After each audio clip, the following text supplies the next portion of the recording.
Namaste guys, and welcome to another video of mine, or welcome to part 3.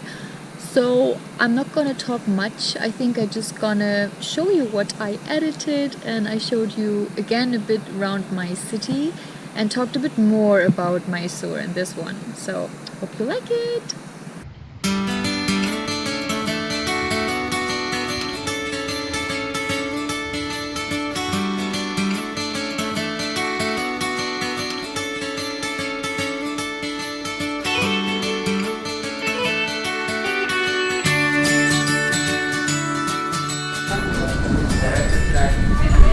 So as you can see, I'm also living in quite a touristic city, just as Mysore, and it's on the one hand beautiful because these cities are usually extraordinarily beautiful, but on the other hand it can be also quite annoying because people, there are a lot of tourists and it's crowded, and if you just want to grab a quick ice cream, there is like a long queue usually.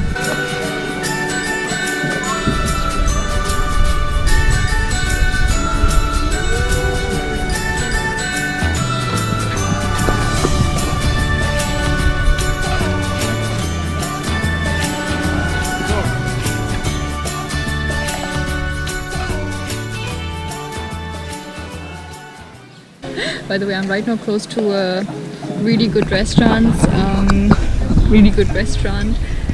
and that just reminded me that Mysore is of course also famous for its food. Mysore dosa, tumba ishta, Mysore idli. I don't know if there's Mysore idli, but vade. Oh my god, vade is just so tasty, and you've got lots of different varieties. And yeah, in my next video I'll try to order some of the ingredients so I could try to make dosa at home.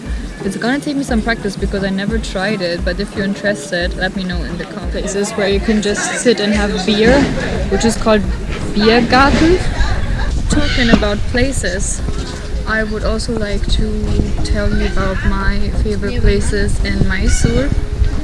So talking about my city in Erfurt, these are definitely my favorite places.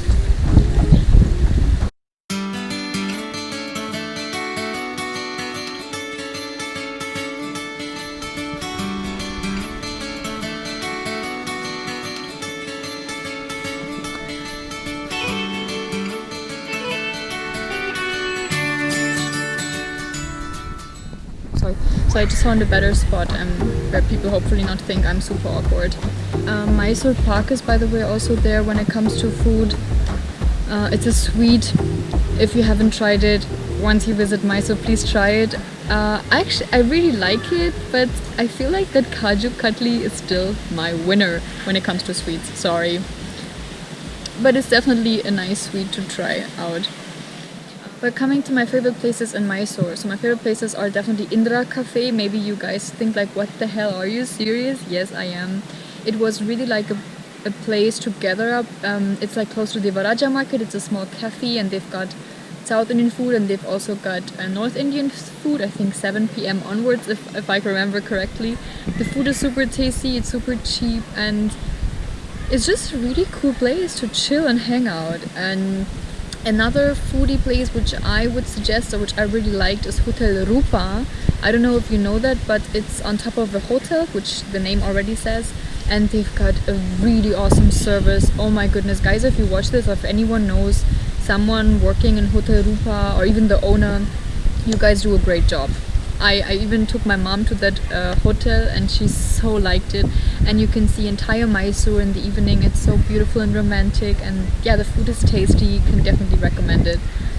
And when it comes to Western places, I like the Old House. We would usually go there to have pizza and pasta, and you know what we Western people eat. And no, we don't just eat pizza and pasta, by the way. There's more to that, and that's Italian, to be very precise. And I also like Santosha Cafe, which is again Western food, but they've also got Indian food. That's located in Gokulam. Damn. I so love this. Like, they've got pancakes, and sometimes when I was just craving for my home food, kind of, I would go there. And it's also a really sweet place, and some of the waiters could even talk in German. I think it is even owned by a German, if I'm not wrong. but really cool place. Oh yeah, and one more place which I really liked is Frosting. And I know it's Western food and it's really a bit pricey, but food there is so amazing. And I went there, I think, especially in the last weeks, last months. When I was in Mysore, I went there quite often. And of course, there's Corner House with its amazing ice cream, and there is Park Lane. I think it's called Park Lane. I also went there. They've got these really good offers when it comes to beer. So we went there sometimes for drinking. Also pretty cool. And there are plenty more places. And I think the best places, to be honest, are just the stands where you can buy chaats. And you can just have gobi, all the fried stuff. My friends would literally go there every day to have gobi, or where you can just buy chai. Damn, I miss it so much that you can just go to any chai wala and just get chai from 7 rupees, done, okay, bye bye, thanks. It's amazing. You just don't get that in Germany, unfortunately. But we've also got beautiful spots like this one.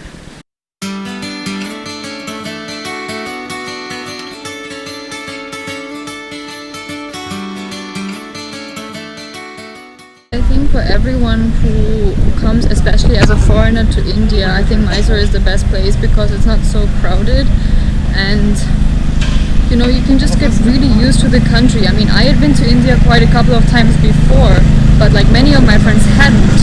And I think for them, sorry for the noise, and I think for them Mysore was truly the best place.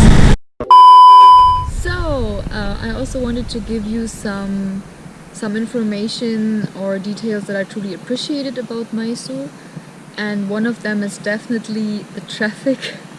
I think all of you who are from Bangalore can totally understand the aggression you might face once you have experienced Mumbai, Bangalore or New Delhi traffic.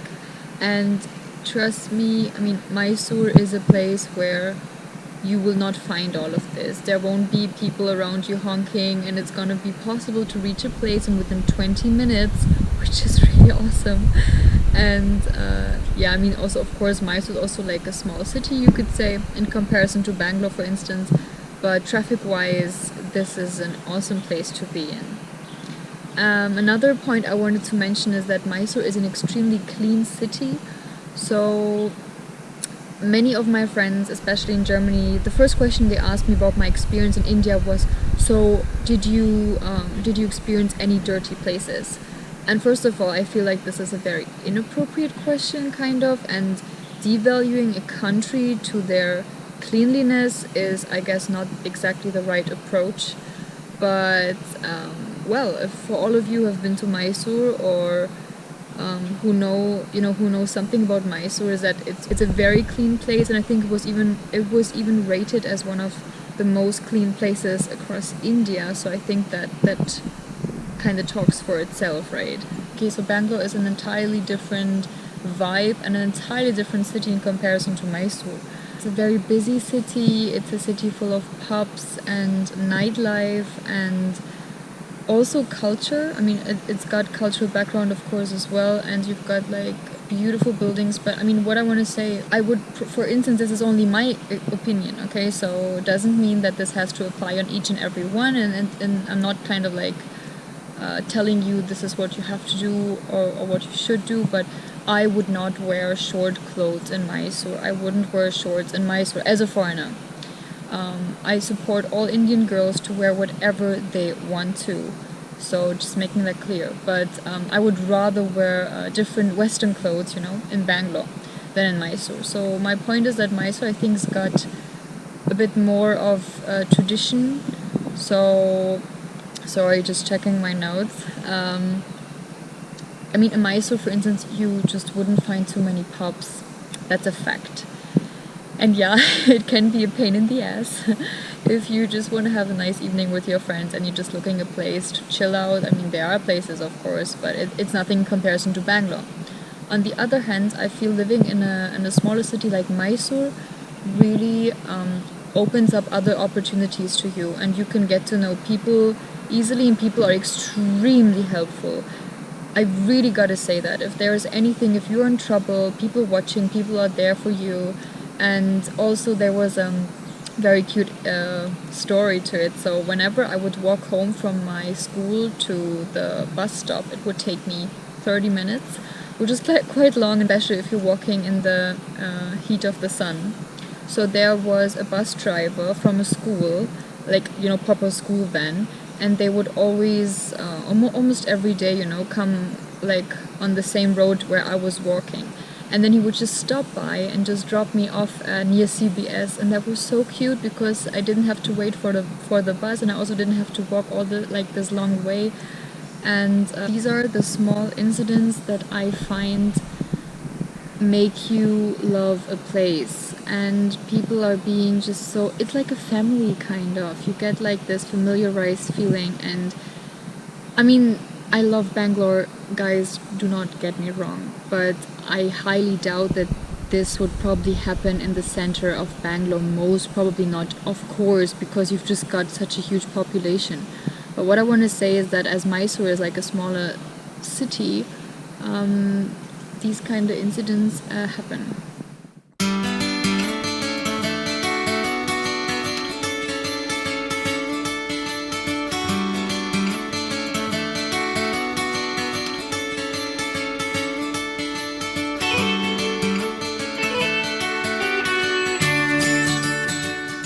Also, another point is that many of you complimented my Kannada skills.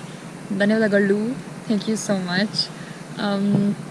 I guess even for that, Mysore was probably the best place to live in, because living in a city like Bangalore, honestly speaking, you might not need the language. I mean, you don't need the language most of the times. There are many people speaking Hindi and English, and I've even come across situations where I would talk to the staff members in the supermarket in Kannada, and they would not understand what I was trying to say. Not because my Kannada wasn't up to the level, but because they just didn't know the language and they replied to me in Hindi.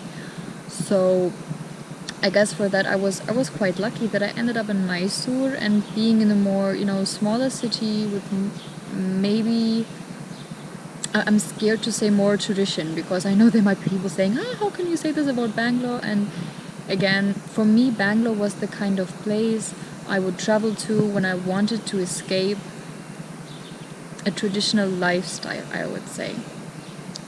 Whenever I wanted to be Westerner again, whenever I wanted to go clubbing again, whenever I wanted to go for drinking or for parties or for shopping, I would go to Bangalore.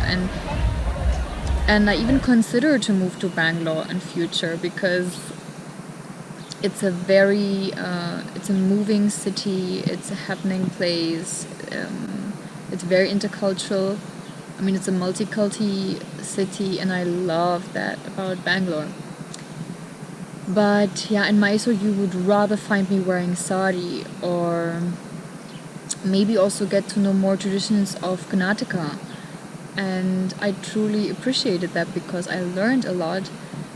Also being with the families, you know, and my host families there. So yeah, and I would also say that language-wise, sometimes I was kind of forced to learn a bit of Kannada, because especially in the school where I was teaching, of course, teachers were able and capable of talking in English, but all of the meetings would happen in Kannada, and sometimes they would try to translate what was being explained in the meeting, but most of the times it was just purely in Kannada, and I would just sit there like a Dumbo, not understanding anything. And I hate that feeling. And it would be great if my channel would inspire you to learn the local language of the place you're currently living in, because I believe that language is power, and you get a totally different connection talking in the local language to people. Alva. So for me, Mysore is a feeling. I love that city. I consider that city my second home. Whenever I meet people who are from Mysore and they're like offering me to, you know, help me around or find me a place to stay in Mysore, I find it extremely sweet and very hospitable. And I always say thank you so much, but I exactly know where to go.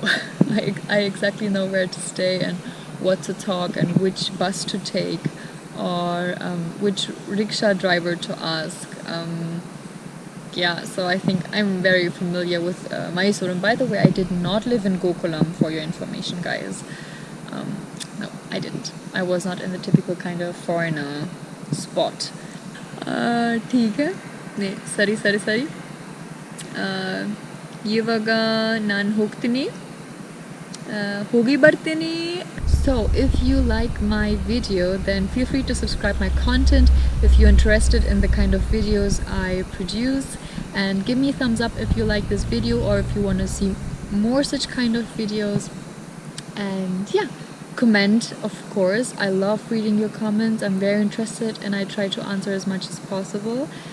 And then thank you, ಧನ್ಯವಾದ, ಧನ್ಯವಾದಗಳು, ಶುಕ್ರಿಯಾ, bye bye.